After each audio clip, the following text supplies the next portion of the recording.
Howdy again, folks. Number 8 in my new series. We're talking about emulate to assimilate to innovate. I've switched over to my Fender Roadworn jazz bass with the DR Sunbeam round wounds. I'm going to be using this quite a bit from here on in here on out because I think more people play these than the flat wound precision. Maybe I'm wrong. So, emulate. Early on into this day, I really admire the playing of Leland Sklar. And when I was younger, I spent a lot of time trying to figure out his playing. He's one of the greatest studio players ever.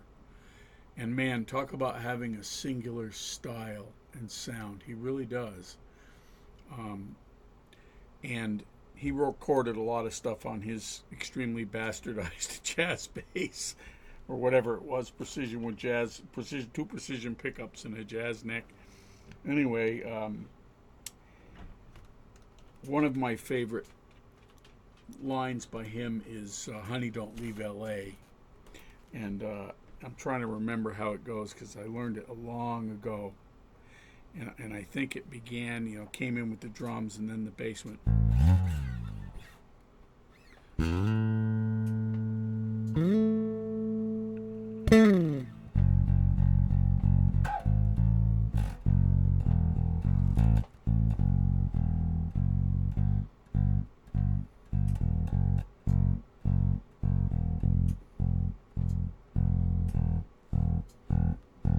Now that right there really caught my ear because the drum and the guitar, the band is kind of playing it like,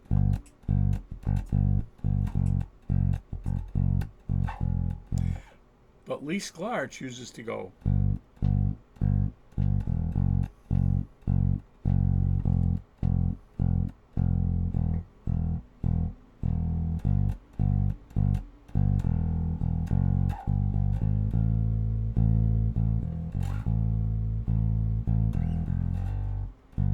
He slides a lot. That's part of his thing. He does a lot of.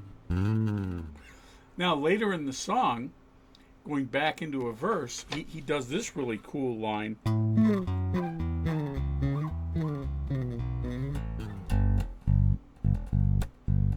Then he starts varying. And that's something you should start thinking about when you get to the assimilate, innovate, is varying your lines and building your line throughout a tune, which is something that came from a lot of great jazz players. McCartney does it a lot, Sklar does it a lot, Jamerson did it a lot. They all do it to varying degrees, but building your line throughout the tune. And then when you get to the innovate part, I don't even know if it's in his recording. I'd have to go back and listen to it. But when I started walking up, all of a sudden later in the tune, I started going. Oops, messed it up.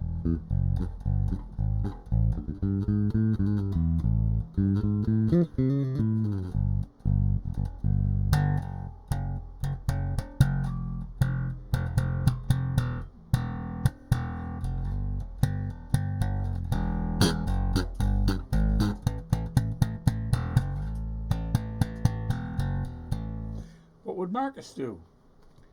So that's what I'm trying to get at, Start varying your lines, start interpreting when you get to that phase. Still learning from the greats. I mean, there's so much to be learned from focusing on a guy like Lee Sklar, a friend of mine who's also a great bass player. You ask him who his favorite bass player is, he doesn't hesitate. He says Lee Sklar.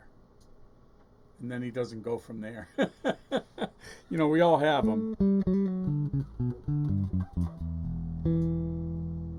Here's fooling